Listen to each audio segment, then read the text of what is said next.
the blender. Pels in the blender.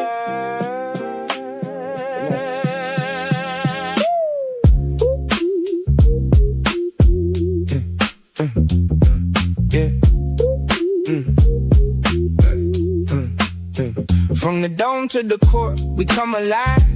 Red in the seats, feel that surge inside. When the crowd get loud, they shift the room. One run, one stop, and the whole thing bloom. Keep it clean, keep it true. Home floor shine when we come through. Every bucket count, every stop we chase. New Orleans pride, all up in your face. Bells in the blender. Turn it up, win on this.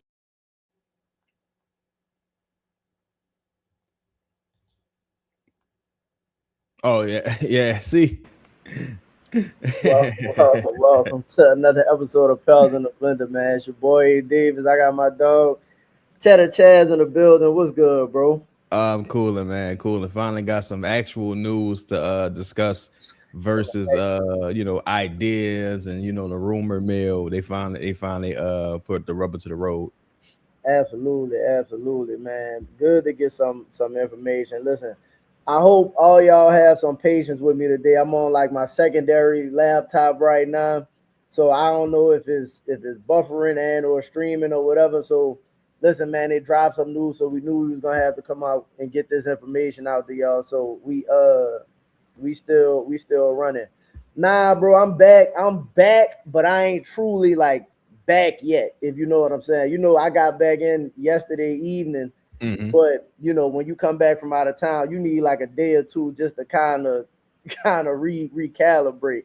So that's kind of where I'm at. Chaz, you can hear me fine. You can hear me good, bro. Straight. Okay, Yep. cool. Let's just go ahead and jump right into it, man.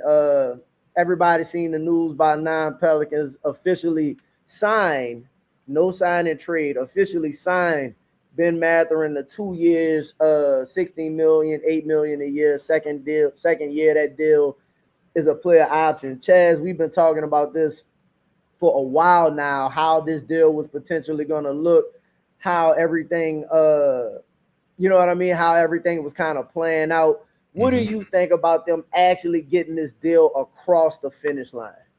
Kudos to them, man. Props to them. I know, based on some conversations I had that Ben's representation was eager to get this done. I don't think they anticipated still, kind of being in what's the word I'm looking for? Just being in the matrix Yeah. and being in free agency this late into the summer as we go into the fall. So I'm sure they're happy to get this done. And I think the price point, something we discussed as far as shout out to Talking for Life, shout out to KC. I was just talking about KC the other day. We was talking about South Central and your boy Gene and Lamp, Kansas City Smack Man. And shout out to Cincinnati too and Adrian Broner. 100. Um Oh, yeah, shout out to the homie Denzel L just coming back from Florida, man. Shout out to you. Yeah. But yeah, so I know that they were caught off guard that this carried on so long. I know they're happy to get this done. In my opinion, I wouldn't be shocked if the Pelicans had like a wink deal with Ben Mathurin as far as like, all right, now look, we gonna take this here and next year we're gonna look out for you. Like, you know what I'm saying? We really gonna look out for you. Because they really like Ben Mathurin. They're big fans of Ben Mathurin. And I've also heard that Jamal Mosley really likes Ben Mathurin as well. Like I've heard he's liked him this entire time. So Absolutely. that's not something I really want to put out there too much. Hmm. But I've heard that the coaching staff has really liked him this entire time as well. They've Mhm. been they've been playing, in the Eastern Conference. Mosley is very Yeah. familiar with Ben Mathurin with that Orlando, Indiana. You see that guy for a couple times. I don't know. Did I lose everybody or did I just lose Chaz? Are we still good, y'all? Hold on, there you go.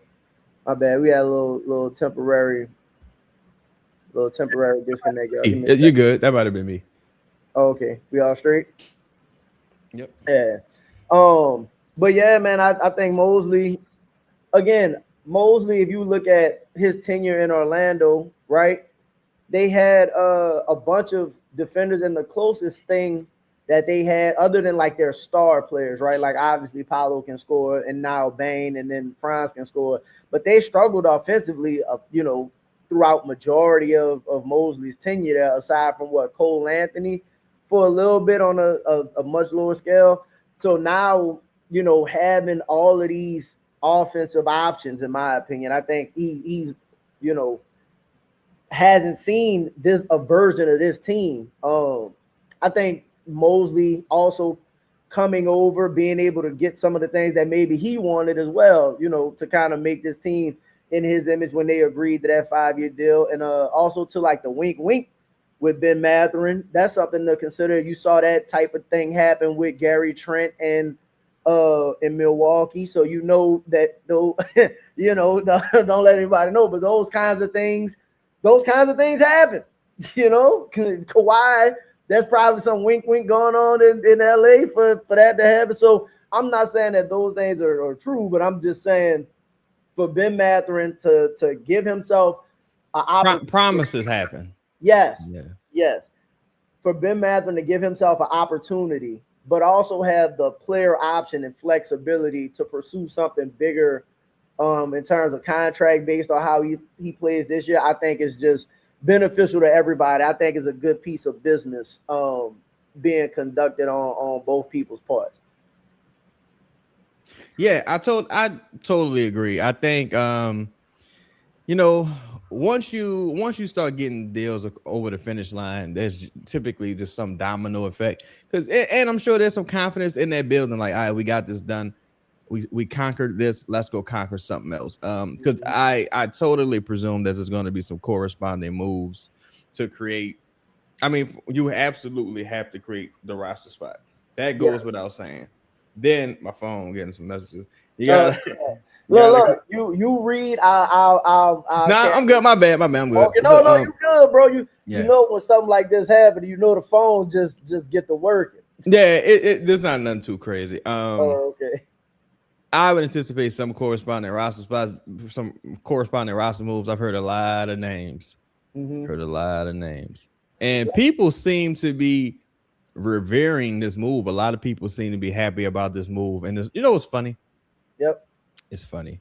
People who were shitting on Ben Mathurin, and I don't know how Ben Mathurin is going to play, but people who were shitting on Ben Mathurin this entire time, this entire time that we've been talking about it, now all of a sudden they're like, hey, Ben Mathurin is good at this, and he's good at this, and he's good at that. It's like, look, man, motherfuckers always kiss the ring. Ultimately, like that's always what happens. But so but also you still got to open up minutes. So I would honestly, bro, I would think they should be at least 1 to 2 corresponding moves that would open up minutes, not just roster spots. Yeah, because it's going to be difficult to send salary out without taking any back. So we could get into who could potentially be as the show continues. That's a great transition, great segue. Shout out to you, Ryan, for mentioning this. And we could kind of start delving into this conversation right now, because one of the things, appreciate y'all, man, for sure. One of the, obviously, we all know that Hawkins is almost 100% the odd man out in this scenario on the roster, right? At some point, even if other players go along with him, we know Hawkins is the guy that more than likely have to go, right? So the first deal that everybody was talking about, they had been connected with Memphis for a while, was Hawkins for AJ. You just make the deal, what's the compensation, and then you can waive AJ. That just seems like a pretty simple deal. But to your point, again, it doesn't necessarily like open up the minutes to a degree, and just having Ben does give you a little bit of security. But I think one of the things that a lot of people missed, and when we did the video last time, and then I have it, hopefully it plays pretty clearly throughout in the Jake Fisher video, towards the end of that video when he's talking about the deal. One of the last pieces of information he uses is the Memphis being able to aggregate salary of traded players. Yes. Right. And then people immediately think, okay, AJ, but you forget that there's a couple other players that they traded for as well. Jeremy Grant being one, Isaiah Stewart being another. So if you put all of those things together, I'm gonna play this video real quick. But if you put all of that together, it gives for a lot of potential options on who could be going out in that deal. So let's do the Jake Fisher video real quick. And I think the one aggressive suitor for Benedict Mathurin on the restricted free agent market, I think from talking to multiple people with knowledge of the situation today, it sounds like Mathurin's situation is coming down to figuring out a sign and trade with the Pelicans or taking the qualifying offer with Los Angeles. The Pelicans need to figure out a trade in order to really find the flexibility to give Benedict Mathurin the contract that he is looking for and that they would like to give him with their respect to the Aprons. And I do believe that there is a trade that the Pelicans have been looking to work for Jordan Hawkins and probably will figure out sometime in early September once certain players' trade eligibilities come up.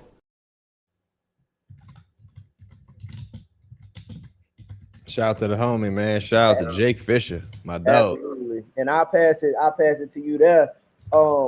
Again, he dropped that nugget at right at the end of that little segment, and then people immediately thought AJ, but there's two other players in there, and the salary ranges: Isaiah Stewart for 15, Jeremy Grant for 34. I think Jeremy's an expiring. I think Stu has. Jeremy has a player option. Oh, he has a player option. Yeah. Okay, so Jeremy has the player option. I think Stu has a couple years left at 15, right? He's on a team option next year, so he could just be. He could be expiring as well. Yeah, he could. I would consider him expiring at this point. Okay. So that's three of the players. When you look at a potential deal moving forward, how do you see the Pelicans maybe looking forward to shaping this roster and let's focus on Memphis right now, because they've been connected throughout the Jordan Hawkins thing, and maybe you could bring in more teams and stuff.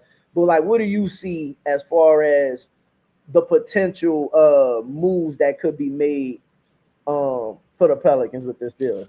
I've seen, I've heard some rumors of a combination of players, some being Jordan Poole, Jeremy Grant, AJ, I forgot the guy's name. It's is it Maxwell? Oh, yeah, Omax. Yeah, Omax, Scottie Pippen Jr. I said AJ already. We know for sure Hawkins will be involved no matter what. Yes. Right. But in my opinion, and I'm saying I've been hearing a lot since yesterday. And in my opinion, I think that it could potentially be more than one trade. Mm-hmm. It's potentially, if they can get those deals across the finish line. And I also think that this is a testament to some guys wanting to play for Joe Dumars. Even today, I've heard that not just Ben Mathurin wants to play for Joe Dumars. I heard about another guy who potentially wants to play for Joe Dumars. And not to cut you off, I think that's interesting because one of the things I think goes a long way with players in the league, Draymond Green mentioned this a while ago when he talked about Joe Dumars taking over for the Pelicans, that there would truly be some form of a shift. And I think just from the way players may perceive the Pelicans moving forward, outside players, how they view Joe Dumars, have respect for Joe Dumars, the legend, and that, to your point about players potentially wanting to play for Joe, if they can show some competency, right? I think that goes a long way. What do you think? I'm sorry, continue with your thought, but I just wanted to. Boy, man! Shout out to my good people. Shout out to my good people. But man, this is crazy. Anyway, yeah. So yeah, I think that there probably is some eagerness there. And I mean, when you look at guys like at this point, Ben's not a distressed asset, but Ben's a guy who the league is kind of on the fence about, similar to a Cam Thomas, similar to a Jordan Poole, Jalen Green, guy like those score only two guys who athletic, but they haven't really found their footing in the league as far as a consistent starter just yet. So like for Ben, you know, it makes all the sense in the world to take this contract as a, you know, and then go into next offseason with no restrictions whatsoever. And some other guys may feel like, man, I want to go somewhere that has good bones. Like, you know, they got good bones in that organization. They haven't been successful, but they got good leadership. I trust the leadership. I trust the coaching. And, you know, they got Zion. They got Fears. They got guys who at least on paper look better than the situation that I currently find myself in. So that's a thing as well. This is a pathway to me getting paid. Like, you know what I'm saying? Like, you know, that's another thing as well. So there's a number of factors at play. The thing I keep going back to is that you have to clear minutes, right? And even in the event that it's a deal where you bring in another player who can actually play, like one of those players who may want to play for Joe Dumars, if you bring in another guy who can play, gotta clear minutes for him as well. That's why I do think today, even if you, hypothetically speaking, if Jordan Poole was traded, and you gave Ben Mathurin all Poole's minutes, you're like, all right, like I still need more minutes. Like, or like you got to have a few more minutes to spread around to someone else, because remember when Jordan Poole was playing earlier, DeJounte was out. That's why to me, I feel like another big minutes guy is going, dog. I know I keep saying this, it hasn't happened yet. I talked about Ben Mathurin since last season, and it finally happened. But I keep saying this. I feel like at least one big minutes guy is going out. Because if hypothetically speaking, if they brought in Jeremy Grant, where would Jeremy Grant play? Like, you know what I'm saying? I think it starts. Like he would be the ideal starter. He's the starting four, in my opinion. Yeah, he would be the ideal starter, right? But it's like, how would he get minutes? So it's still an issue. So I do think they ultimately have to do an uneven trade. Just to create minutes, not even the roster. Now at this point, it's easy to do the roster spot. You could have did the roster spot weeks ago. With Hawkins. But if they think in big picture, like I imagine they are, and like, you know, I've been told that they are, now you got to create the minutes. So I think you can only do that by sending one, if not two, minutes guys out. I agree. I think you know, I don't think a buyout is on the table for I've been told that that's 100% not on the table. I can't imagine a buyout would be on the table, but just simply because they maximize more by using the salary as a piece. So that's like, we're not Dallas, you know what I mean? Where they could buy somebody out and then easily fill that slot to a degree, just thinking about people wanting to go there. And I just don't see it from that perspective. And you acquire better players by moving the salary as opposed to just clearing said space. But we were talking about like potential deals and potential moves, right? And we mentioned Jeremy Grant as a potential guy, right? That's a deal that could be done. Again, the target date is the September 8th, when those players that were traded for in Memphis become available to be aggregated, right? So that's option there. You could look at a situation of Poole and AJ for Jeremy Grant and Poole and Hawkins for Jeremy Grant and AJ. Wave Hawkins, you done created the roster spot. You got Ben, created the space, and then you have Jeremy Grant. But to your point, that don't necessarily mean everything will be available. again, I'm still of the mindset. I personally would love them to get even more aggressive and maybe use Poole and possibly a Herb Jones or Poole and Hawkins and see about going get MPJ. I'm still on the until it's off the table, right? That's something that until it's off the table, it's on the table. You get what I'm saying? So, like, personally, I think signing Ben Mathurin now just gives you more wiggle room, more opportunity to say, okay, maybe we can go move one of our big minute guys for either a true upgrade or for a piece that fits more. And I think more of the options are available to you. Also, this is a hypothetical, and then I'll pass it to you with this one. They could they could go into the season, just start the season as is, right? Or at least go to training camp like this as is. Well, obviously you move Hawkins and make that deal.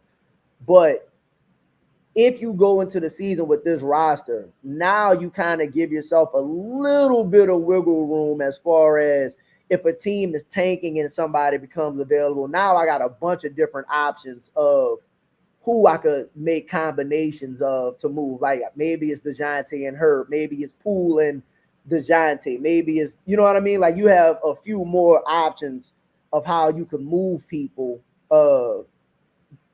during the season as well. Not saying that they don't do things now, but what do you think about those potential options that they could have available to them if they go into the season? I'm starting to feel like as we enter training camp, they looking at it like we could be good, but we need a lot more. we need a lot more here and there. Honestly, I don't think that they are uncomfortable with the center rotation. Mm-hmm. I don't think they're especially uncomfortable with that. I feel like they're uncomfortable with the wing rotation. Like that just keeps being emphasized to me, that because Ben Mathurin is a perimeter player, but he's not like a wing necessarily. He's a high upside play, basically. Ben's got high upside, but I still believe that they have interest in acquiring another wing. Again, Michael Porter Jr. is something that I believe is firmly on the table. That's fantastic. How far those talks go remains to be seen. Because ultimately that's going to be up to the Nets. Really, because if the Nets feel like, man, we could just keep him till December, we ain't really tripping. You know what I'm saying? But I'm like, if you're the Nets, his value isn't going to get any higher than it is now because it's as high as it could possibly be. It's expiring. So I believe that's something that's firmly on the table. I believe if there was an opportunity to do that sooner than later, they would get it done, or they would at least like attempt to get it done.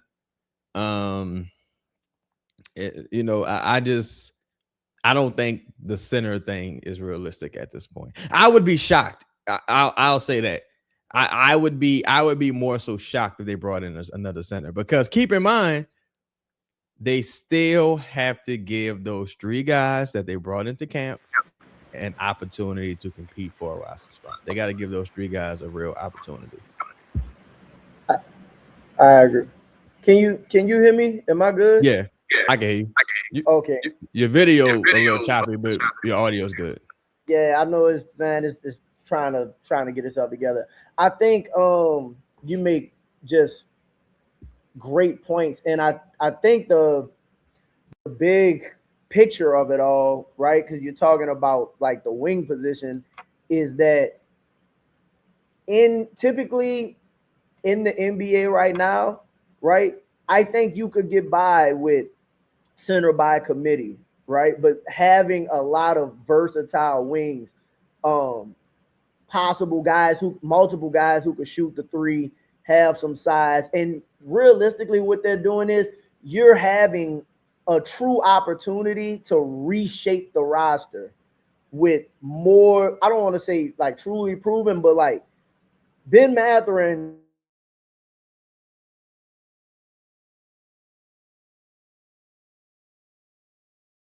Your audio cut out, Al.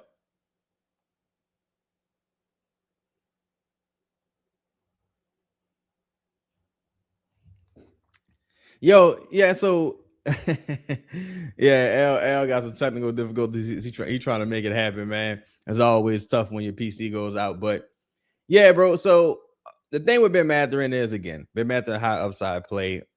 He's anticipating playing minutes, competing with guys for that 6-man role. He doesn't anticipate starting, so I guess that's a good thing.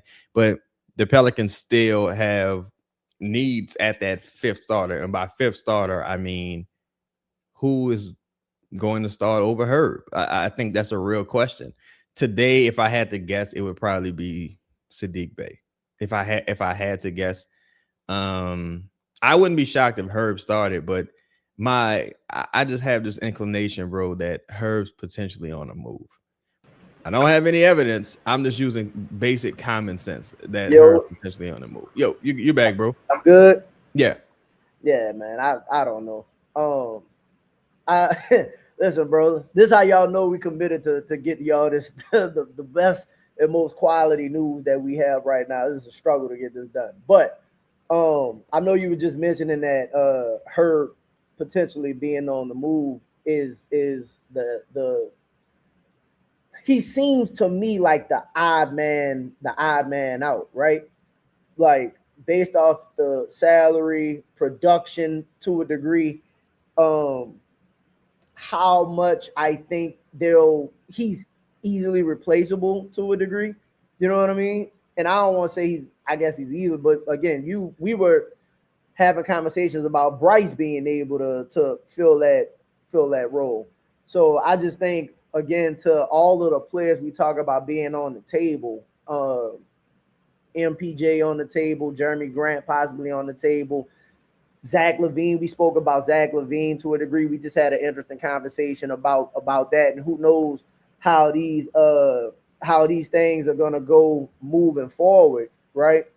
But I just think based off what it is that they're doing, they're putting themselves in position to where when you're ready to pull the trigger, and like you said, you're talking about the guys who also get like the training camp deals and stuff like that, right? When they get the training camp deals, or the people competing for training camp spots, could ultimately mean more players potentially going out that we may not have expected. But you're truly reshaping this roster more so you assessed in year 1, and then by year 2, you know what I mean? You're talking about something being completely different moving into year 3. Going into year 3, the second year of the Mosley era, I think this team is going to look completely different. Yeah, I think it's going to have several new faces. I don't know, man. Based on some of the things I've been talking about this afternoon, I wouldn't be shocked if you've seen a couple more new faces coming to the building. One may be a big face. We'll see. Ultimately, see what happens. But yeah, and also, I mean, again, I just wouldn't assume that some of the guys on the roster want to be here. Yeah. Like, you know what I'm saying? I wouldn't assume that Trey just wants to be here. I'm not saying in New Orleans. I'm just saying with the Pelicans. I wouldn't assume that Trey wants to be with the Pelicans. I wouldn't assume Herb wants to be with the Pelicans. It's just about finding, the right return. You know what I'm saying? I think that's ultimately where we're at this stage. I do wonder how, now that they were able to get Ben for essentially nothing at this point, depending on what it cost to move Hawkins. Now that they were able to get Ben for that $8 million and not the 12 or 14 or nothing along those lines, so they give themselves even more luxury tax breathing room in the event they can move Hawkins for nothing. Like in the event that you're able to clear 2 roster spots, like let's say it's Hawkins and stuff like Hawkins in a minimum guy, right? Let's say PV hypothetically, that's $9 million. Yeah. Now, in theory, you could go get Jalen Smith. Yep. You know what I'm saying? You could go get this person, that person, because really, you could just do Jalen Smith for Hawkins 1-for-1 at this point. Yep. No, you couldn't do it. It would have to be Hawkins and PV. Like you do Hawkins and PV for Jalen Smith, and could you create 2 roster spots there to bring in Ben and Jalen Smith? Mm-hmm. But you know, now you still find yourself in a weird spot because you need rotational minutes on the wing, and Hawkins in PV don't really play. Mm-hmm. That's like a combined 12 minutes. Like they not if they get that this season. So I just wonder how much more confident they are now that they were able to get this Ben deal done. Or they just like, all right, look, man, fuck it. If we're gonna do it, let's just do it. Like, you know what I'm saying? Let's just go in and go get this guy and just that's the all season. Listen, I ain't gonna lie, I thought about that. I was trying to find like comparisons to who Joe and Troy like kind of remind me of, bro. And like just the relationship and the dynamic coming off of last year, right? Like moving into this year, it feels like it's a love-hate kind of relationship. So you didn't know if they were gonna be more aggressive now that they got this deal done. And again, initially when we were talking about Ben Mathurin, the consideration was, man, you might have to figure out a way to give him the full MLE, or you know what I mean? Like, or what kind of draft compensation you might have to give up attached to this, attached to this to get Ben Mathurin. The fact that you didn't have to do any of those, right? Now you might be sitting there in a situation where you might look at MPJ and say, well, shit, a couple players may not want to be here. We got a couple guys, we got some opportunities, we got some picks and some not a lot of money, but like a couple more million than what we thought we was gonna have. Maybe we attach a guy that we liked, but sometimes you gotta take money to make money. You move a guy, attach another asset, and you do go, honestly, big game hunting. Salary wise, I don't think it would take much to get MPJ. You mean like it's like simply just they just I think salary? if it was just, I really think if it was just matching salary and a good pick, a nice pick, I think you can have him. You think that's from the Pelicans, or you think like the Nets are just? I think the Nets. I think MPJ just ultimately, when he does get traded, if they go into the season, it's a possibility, but I don't think he'll be traded for a lot when he is ultimately traded. I agree with that as well, especially him being expiring, needing. Yeah, him being expiring, that's really like what the hang up is. But I think, like, if we just look at it like this, like me and you talked about this before, but if we look at it like, all right, if the Pelicans had money next offseason, a guy like Ben Mathurin is someone that they would target. Yes. If the Pelicans had money next offseason, Michael Porter Jr. is someone they would target. I know for a fact they would go after Michael Porter Jr., right? But here's the thing. You could do it now. Like you could like that could be their line of thinking. Like, well, we could just do it now. Like, you know what I'm saying? We could do it now. Pool's gonna fall off the books. We don't ultimately at some point DeJounte is going to get traded. Yeah. Right. So Herb, I don't know what's gonna happen with that. With the trade thing, if Trey is on this roster 27-20, what's up, coach? If Trey is on this roster 27-28, I'm shocked. I'm shocked. Like, really. So I think if you do, I have to cut you up, but like let's say the Nets are just looking for just regular compensation, like decent compensation. I think MPJ might be worth a pick. Essentially, if you I think he definitely worth at least a first.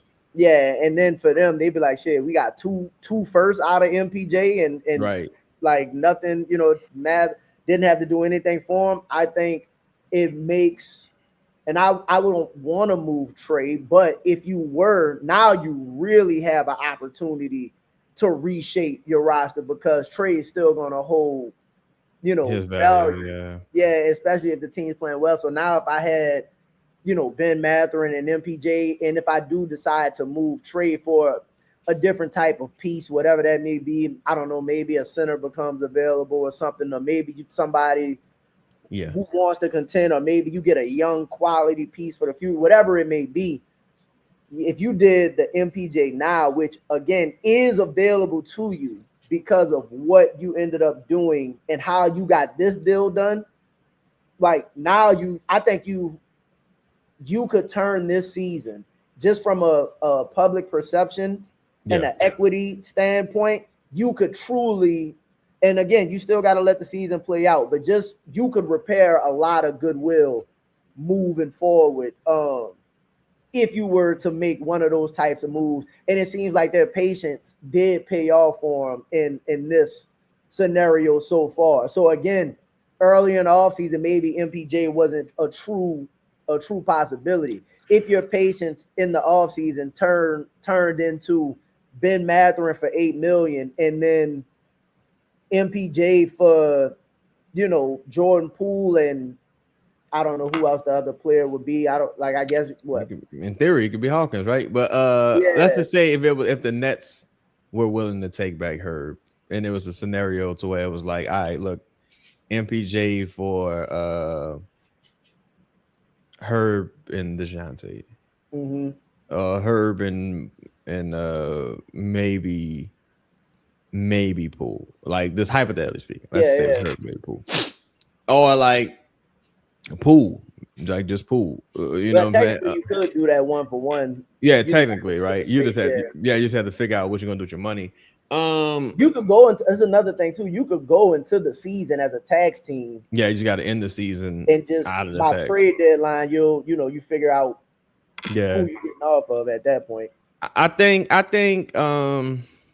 in theory, a signing like this does to me, because public perception always gonna be what it's gonna be. I think.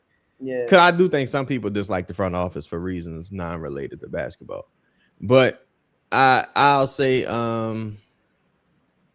I think it can help with the team perception as well. Like other guys, like, oh man, we got somebody who can hoop. We got a real player.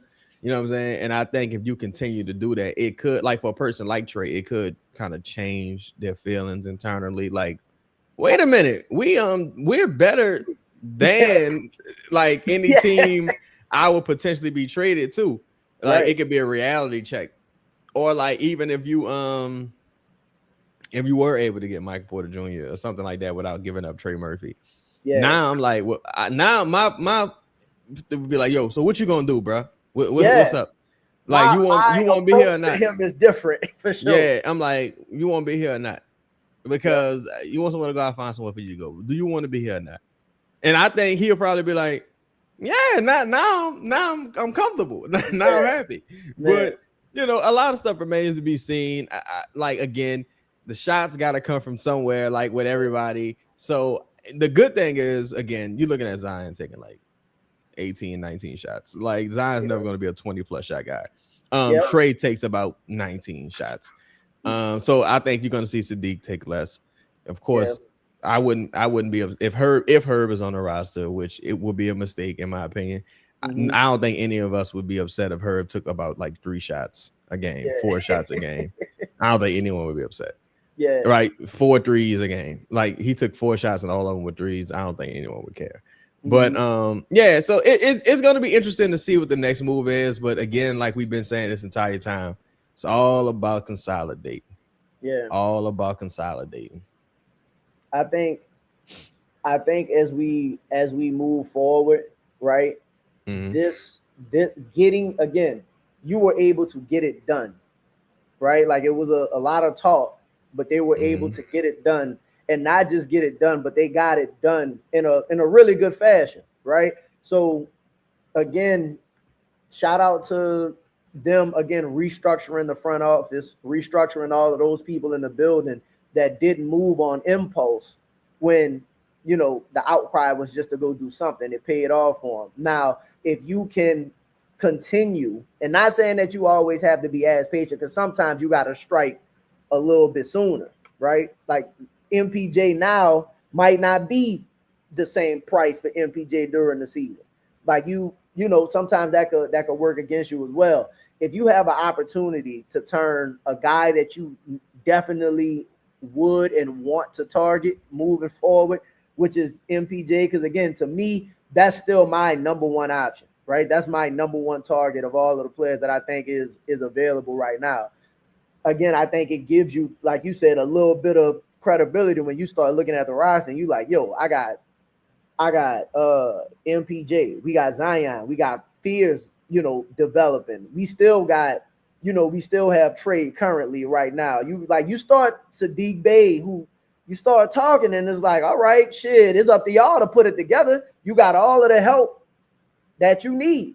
And then if somebody's not performing, then it's kind of like, all right, we could do this. And also if you move, like we kept talking about like how Herb just seems like the odd man out.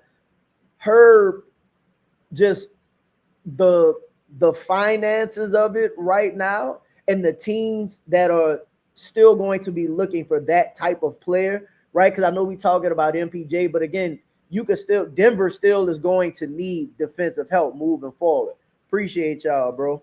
Like, you're still going to need. You muted. I was saying, shout out to everybody in the chat, man. I see all y'all. Shout out to JD, Don, Bree, 504, Mason, Paul, the homie Nolan Ant in the building, Bird Talks, Josh. Shout out to everybody, man. Shout out to everybody in the chat. See y'all doing y'all thing. Look, the only reason I'm not bringing up some of y'all comments and stuff right now. Oh yeah, because L on a MacBook right now. Yeah, he ain't on the usual setup. Yeah, so I'm trying to get through the show as smooth as possible. Look, we just had a little issue. Yeah, technical difficulty. But we definitely see y'all in here, man. Much love to y'all. 100%, man. Appreciate it. Matter of fact, look, this is my I was thinking about, and I wanted to get it. I was thinking about Joe and Troy, bro. And this is kind of what my thoughts was on how I see these dudes and how Joe and Troy was moving. Yeah, you good now. Man, ain't gonna be no entertainment moving forward, dog. Ain't gonna be no video entertainment moving forward, bro. Shout out to Targeter. He say, Chaz, have you heard anything regarding the Poole? I've heard two things. One, I heard that they absolutely wanted to give Poole a fair chance to play and compete this year because they feel like he got done dirty last year. He got a bad break, and it's not just the front office who feels that way. Allegedly, I know some players on the roster feel that way as well. That's like, man, they fucked over Poole last year, and I'm sure. I think that's another thing that probably made some players feel like, man, I want to get out of here because Poole got fucked over and no one helped him. Like no one stepped in to save the situation. That may be how they feel. But I also heard that he could potentially be someone on the move in the event that they were looking to consolidate and bring back a large money player. I've heard that the last few days as well.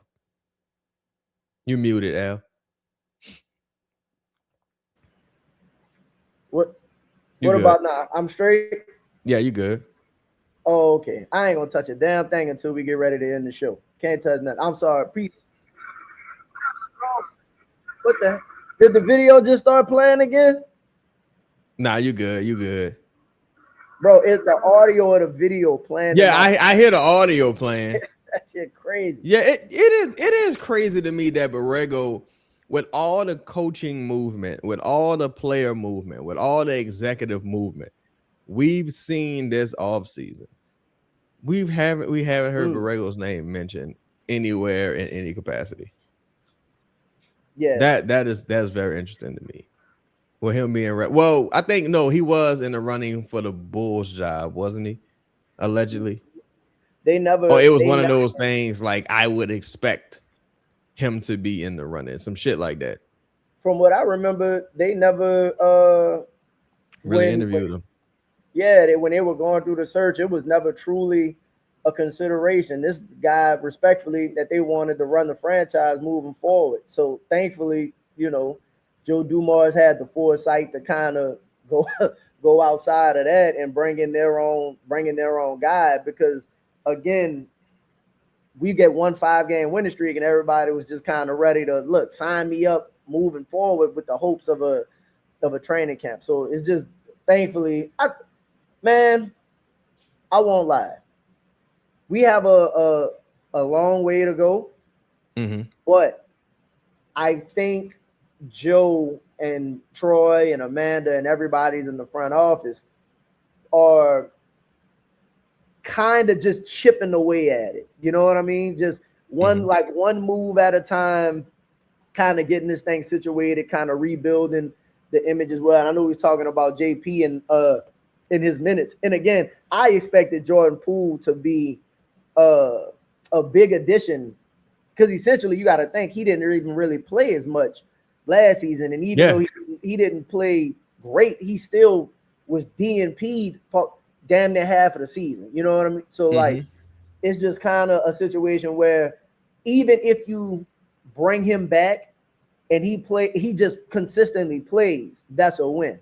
If you turn Jordan Poole's salary and give him an opportunity to go make him some money somewhere, but if you turn his big money salary into another essentially big money player, I think that's another way of reshaping a roster and kind of, you know, moving this thing forward by just chipping away at what they thought, because they brought Poole in initially thinking he was going to be a part of the future, and it didn't necessarily work out. If you turn that player into MPJ, you was already accounting for giving up the kind of money anyway. So yeah, I just think they have a lot of options there, bro, moving forward. I would just look at it as pre-agency. Yeah.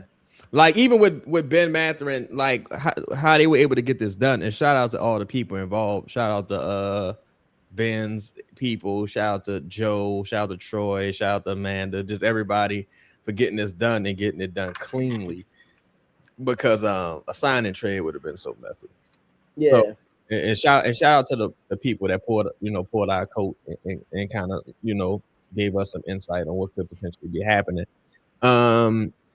I think it gives them some options. And I think even if it's not MPJ, like, because it don't ultimately have to be, because you got options here. You could, you know, this is something that can go into the season.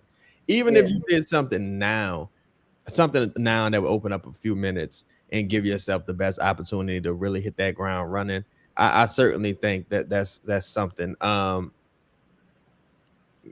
It's just going to be interesting to me. I'll say this. I'm operating today as if Poole and Trey will be on the roster entering the season. You said one more time?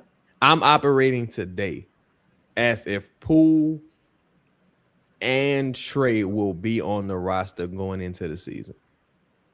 Okay. Poole less than Trey. Yes. But Poole and Trey. Now, I would agree with that. Now, I do still believe that some combination of Poole, Herb, Hawkins, PB, and Bryce ultimately has to be moved to not only open up another roster spot, but also if they are looking to bring in another impactful player and not just open another roster spot or two, because you would have to open two roster spots at this point. Yeah. If you're not just looking to open up two roster spots, because to me, if you're looking to open up two roster spots, now we're talking about giving up something good, or we're talking about big money. Because we're talking about attaching a couple of guys to make a salary larger to send out. In my mind. Would you say the most likely of the big salary players to be moved would be Herb and Poole? Because I think that's kind of where I'm at. Like, I know Trey's in there to a degree. I think DeJounte. I don't think DeJounte is moved right now, to be honest. Like, I just don't. Yeah, like, I don't think they do it at this point. Yeah. Just you know, it costs. Yeah, it don't really seem likely, and not that Trey couldn't be moved. I just think Trey's value is still too valuable. Yeah, right now at this point. Yeah, I think it's too valuable to move right now. I don't see the move there for that one yet. But I think of the players again, and the back end of the roster, guys, like, again, we were already having a conversation that the people you're bringing in for the training camp could battle some of those guys for rotational, you know what I mean, for just spots on the roster. Shout out to Jeff. As far as Nando. Yeah. As far as what's good, Nando. As far as like am I still good? Can you hear me? You're good. Okay. as far as like the guys on the roster that could be moved, I think it boils down to Poole and Herb as far as the big money guys that could be moved. And between the both of them, that's roughly 50 million of movable salary, right? 50 million in 2 roster spots, depending on how you mix it up to a degree, can go a really long way to changing what your goals are and look like going into the season. Also, while keeping your team under the tax moving forward with a decent core moving forward as well. So I just think if it boils down to it, consolidating those two for one player, also creating the spot and whatnot, I think goes a very long way, especially if that player, and it's just to use an example of MPJ, becomes MPJ. You look at that player as, I feel like his value is going to be somewhat the same moving forward. Who knows? And he's having a better offseason in terms of like how he's talking right now is not as it's not as buzzy controversial. as it's not as controversial or buzzy as it was last offseason. Just to move on, off of the MPJ talk a little bit, because ultimately that's something that we could be talking about till fucking February, right? Because ultimately, the Pelicans, they could want him as bad as they want any other team. The Bulls, the Bucks, anybody could want him as bad as they want. It's all about the Nets' desire to do business and what they're asking at that point. So if a better deal is available in December, cool.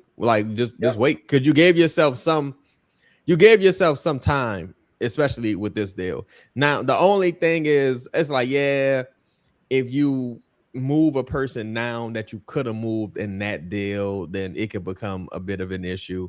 But I don't know. I don't necessarily think, because I don't think the Nets care about what player they get back. They really probably gonna be looking for picks and hopefully and most likely expiring salary.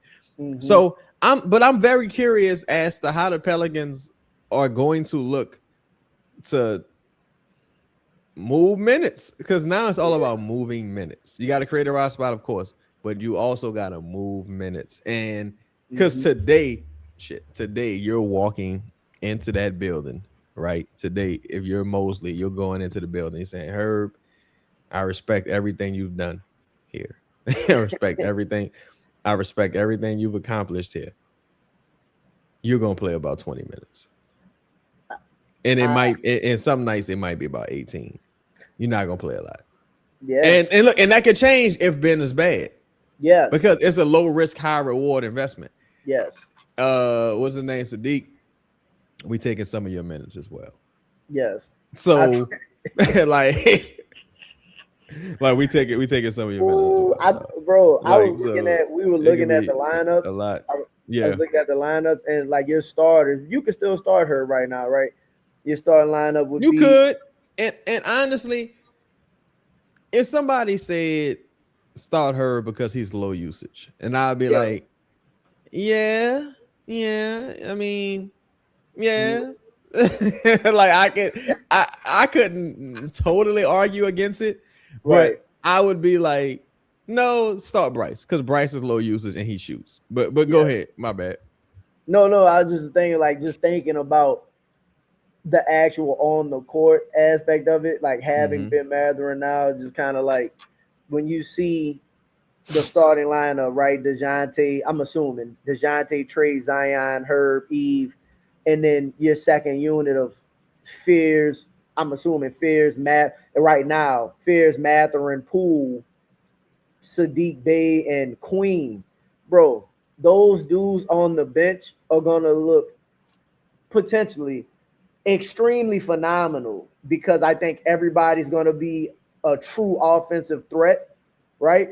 And then especially if they're playing against second units, that I think is going to appear man, Herb is not doing the, you know what I mean? It's it'll diminish what you may look like. Or maybe he plays amazing, Yeah, like if he plays amazing, it won't look like it. But I'm just like, if you see Mathurin off the bench cooking, and then Sadiq off the bench cooking, because of the kind of game I think they all could play, and how if they playing against mainly second units, bro, I think it's gonna be a lot of belt to ass, to be honest. I think that player is going to look significantly better than what you may look like if you struggle in the starting lineup, having to try to fucking guard the best player, and then you're not really getting up. You know what I mean? Like, it's just going to be an interesting dynamic. They're going to have to figure out something, or you're going to have to play phenomenal. Man, I think the Pelicans today are one of the deepest teams in the league. Yes. I think the Pelicans today have one of the best second units in the league. Yeah. The issue lies with the starting unit. Right. Yeah. If the starting unit was just a lit, like if Eve has a really good year and DeJounte kind of returns to form, you could say, all right, this is a quality. Right now, it's like could be solid. Right now, it's like this could be a solid starting unit.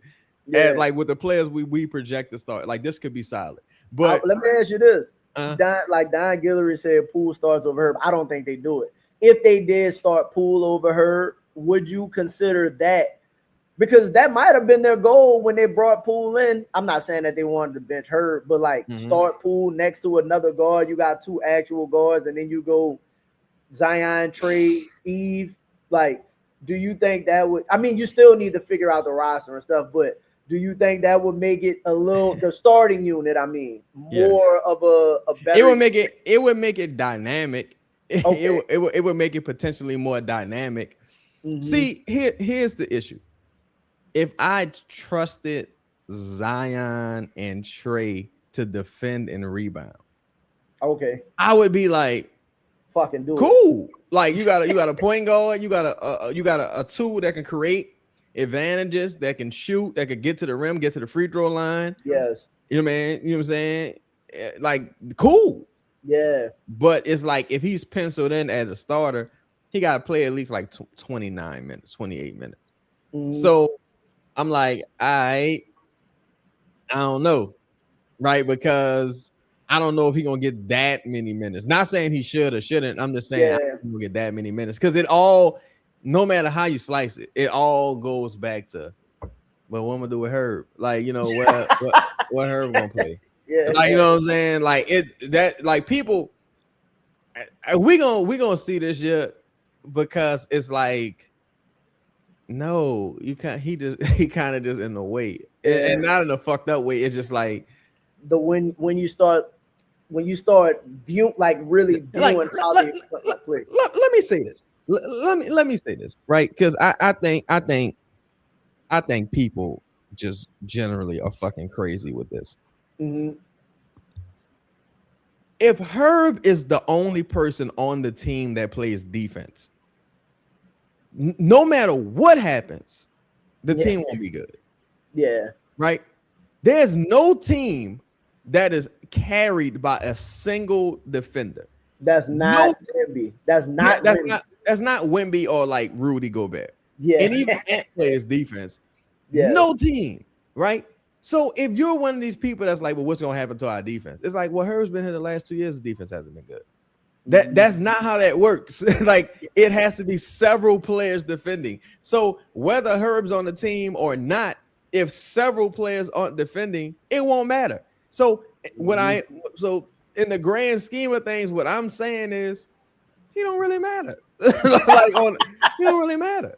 Like on this roster, that's what I'm saying. It was like you're not about to go out there and shut out Brunson. You're not about to go out there and shut out none of these incredible players, that Luka, none of these guys.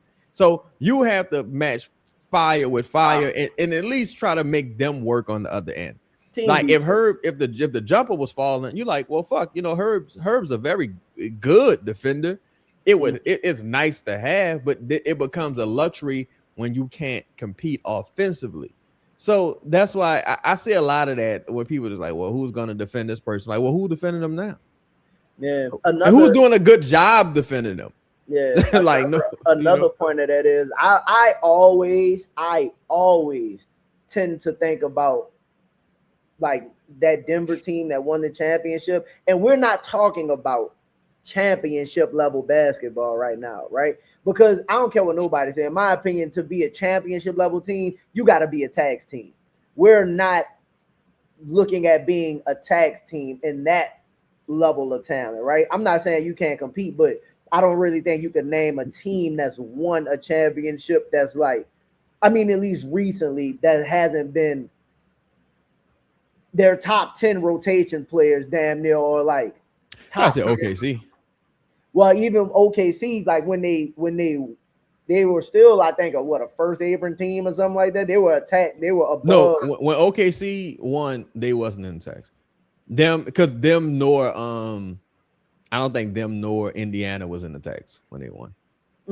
I'd have to check it and see, because I know when they signed what's his name, when they brought in for the big money, I thought it put them over they weren't a second apron team, but I thought they were over the tax when they signed Caruso and Hartenstein. Because Caruso was only making like $8 million. After the extension, if I'm not mistaken, they became a tax team. But that year, if I'm not mistaken, that was the first time that in recent history that two teams had both made the finals and neither one was like a tax team. Okay. Well, and that was the Indiana thing. I think even this year, they wasn't. It was the Spurs, and I think in the Western Conference Finals. I'm not sure, because I don't think everyone's extension kicked in this year, if I'm not mistaken. But even like the Spurs weren't the tax team neither. They will be very soon, but they weren't the tax team. Like you don't have to pay the tax of going to the second apron to make the finals no more. That's how open and competitive it is. I agree, but I kind of disagree. I think like your players have to be of like of a certain ilk at least. Yeah, you know what I mean? Like you have to have, if you're not going to be Wemby, Shea level great, you know what I mean? Like then you have to go the Knicks route. Well, Brunson has to be phenomenal, but then I need Karl Anthony Towns, and then I need fucking OG, and like, you know what I mean? I think you got to stack the deck. Yes, unless Zion is about to fucking turn into what we thought he would be, then I think you need just a bunch of like equally talented players on the roster, which is how I think they building it. But I don't think the Pelicans will ever have a $50 million guy. You don't think anybody could be that good? Not at this stage. I mean, there's a world with the way the salary caps work. There's a world where you're paying a motherfucker $50 million, but he's not a $50 million guy. Yeah, he's not a Karl Anthony Towns level like player. Like when Cat got that contract. Like Brunson is a $50 million player. Like Donovan Mitchell even is a $50 million player. Like 100%. I don't think the Pelicans have anyone on the team that's like that guy with those accomplishments. Multiple that all NBAs. Like the Pelicans don't have those type of guys right now. Okay, I'm at Z. Listen, bro, Z's the closest one by the head. Yeah, he the closest one. And you got 2 years to go turn yourself into something. I will say that they putting enough players around you to where you're going to have an opportunity to say, okay, we got talent, like true talent. It fits the style of the NBA moving forward. It's starting to, you know what I mean? Like it's starting to shift moving forward as well for guys that like, okay, we're going to have some shooters, some actual scorers. And another thing he was talking, because I even thought about this because you was talking about the defense. You see when you bring in teams like these, players that they work harder. Aren't looked at as defenders start to like, you could see Ben Mathurin take on defensive challenges because that's what's going to get him minutes. And then listen, if you guard, I'll let you do your thing offensively. Same thing with Saddiq Bey. Saddiq Bey wasn't just god awful defensively last season, if I'm not mistaken. Like I remember him being relatively quality. I don't think Bryce is going to play now, but Bryce is good defensively. I think DeJounte will be serviceable. Trey and Z could be serviceable. And it all comes down to, how they perform as a team. But you saw like the Denver team go mainly offense and just play like a team defense. But we just had so much offense that they were able to fucking just overwhelm you.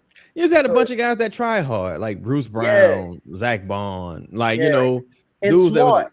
that was, and Aaron Gordon as well. Gordon. But none of them dudes. And you had late stage DeAndre Jordan, but none of those guys you would think of, except for DeAndre Jordan and Aaron Gordon.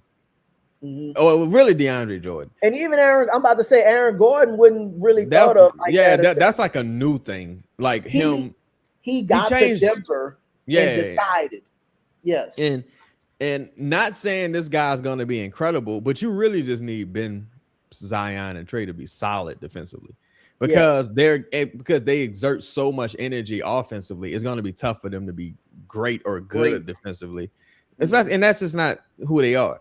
But I think with a guy like Ben, or with any guy looking to make money, they know that one of the knocks against them is that your style of play don't help teams win, or your style of play defensively ain't what people looking for, because Ben is not an $8 million player. No. Ben in today's NBA is at least at minimum a mid-level $20 million player. At minimum 20, really. Yeah. I'm gonna say 20. He's really a $20 million player. Well, I'm sorry, at minimum mid-level, but he's at least like around there. He averaged around 15 to 17 for the career.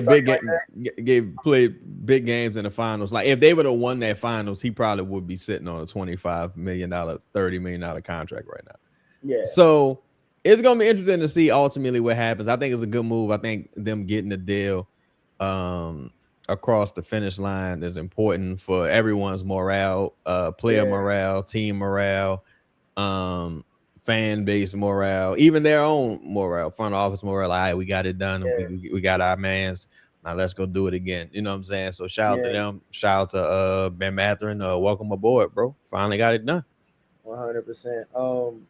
I ain't gonna hold y'all too long, man. Just wanted to kind of get some of this information out, just to recap, right? For those who might be joining the show late, make sure y'all hit that like button. But just to recap, Ben Mathurin signed to the Pelicans, 2-year deal, $16 million, $8 million per deal. Second year of that deal is a player option, allows him the opportunity to hit free agency again. I think if he has a quality year, I think they'll look to re-sign him and bring him back, to be honest. And if it doesn't work out, you'll see moving forward. But I do think Ben Mathurin is somebody that you could see potentially with the way Joe wants to build this team. I think he's a guy that you could look at beyond the 1 year. And if not, then, it's not really hurting you. 1 year, $8 million. Like $1 million more than Jordan Hawkins is not bad for that. Yeah, hell no. Play. Yeah. So you look at it that way, and then obviously you have to make a move. Jordan Hawkins is the obvious guy that could be going out, but just foresight moving forward, realistically, we'll probably end up seeing a bigger move on the horizon. How big, who knows? Maybe it's Herb, because Herb just, again, it's $15 million, but just like between like the roster spot and the creating the minutes, and then style of play to a degree, all of those things creates the question of, hey, do we want to consider, while we have to make a move, we have to make a move, do we want to go and be aggressive now while we have this opportunity? And maybe Herb's that guy, maybe Poole is that guy, names to be considered. Again, Hawkins been tied to Memphis, so you got to consider Jeremy Grant as a name. You have to consider Isaiah Stewart as a name. AJ Johnson will likely be in that deal, but that's probably just a sign and wave kind of guy. Obviously, there's MPJ. Everybody that's a fan of the team want them to look at that guy and go in that direction. But other than that, man, is there any other names or any other thoughts that you want to kind of make sure we are tracking, or at least kind of focusing on moving forward? Just nothing I can say out loud right now. Nothing. Okay. I'll just say, hey man, just keep your eyes and ears open. But it's nothing I can really say right now. Everything is still, on the stove. Okay. Man, listen, basically what that means is y'all stay tuned. Chaz is on hiatus. I'm still on a mini vacation. I'll get ready to go to Disney in a couple days. So that's why, I'm still in somewhat in vacation mode. But make sure y'all stay tapped in. Y'all obviously know if something happens, if something breaks, we'll do our best to make sure to give y'all a episode or something kind of detailing what's happening and also what it is to be on the lookout for moving forward. Because again, man, the Ben Mathurin thing we've been talking about, shout out to Chaz, been talking about this for a very long time now. Before Jamal Mosley, we talked about that for a while, kind of heard news about Rondo for a while. Like, yeah, if you know, make sure you tap in, you like and subscribe. This is the best podcast out there, dog. Like we're the best. I think that's what L trying to say. Like L I say, like if you really want some good insight, man, tap in. Shout out to everybody. Make sure y'all tap in that, man. And we appreciate those of you who have tapped in for sure. Absolutely, man. Chaz, let the people know where they can find you, bro. Man, at Cheddar Chaz on all social media, CheddAChaz. Follow me on YouTube. So subscribe on YouTube, hit the bell notification, Cheddar Chaz. Also subscribe to the backup channel, Cheddar Chaz 9. So when I do go live, I go simultaneously live on both of those channels. And hit me up on Instagram, Twitter, at Cheddar Chaz. Same thing. Tap in with me. Absolutely. And I appreciate y'all with the pages, man. Me having the technical difficulties today. We're going to try and get this sorted out to be able to, move things a little more flawlessly moving forward. Appreciate everybody hit the chat. Y'all know, subscribe to Pels in the Blender, become a member as well. Listen, man, once we get some stuff together, we might be able to start putting out some of these membership shows because Chaz basically just has some information that he can't give out. We're going to try and see what's going on and figure out what all it is. But look, man, y'all stay safe. What's today? Wednesday, yeah. Right? Middle of the week, man. Hump day. Y'all make sure y'all do what y'all can to get through the week. We got some Pels news. You dig? Shout out to Ben Mathurin, Malik Dia. Welcome, Malik Dia, as well. Again, talked about that. And shout out to Cullen, man. Shout out to the homie Cullen. Cullen for getting that dope interview with Malik Dia. Cullen working hard, man. Shout out to him. Bayou Sniper. Thanks. Everybody with a show right now doing their thing. Nando, it's a lot of great content creators out there, man, doing their thing. Shout out to everybody. Absolutely, man. And y'all be safe. Enjoy the rest of y'all week. For me, May Davis, Pels in the Blender. I'm out. Peace. Let me see if I can get this to turn off. We good like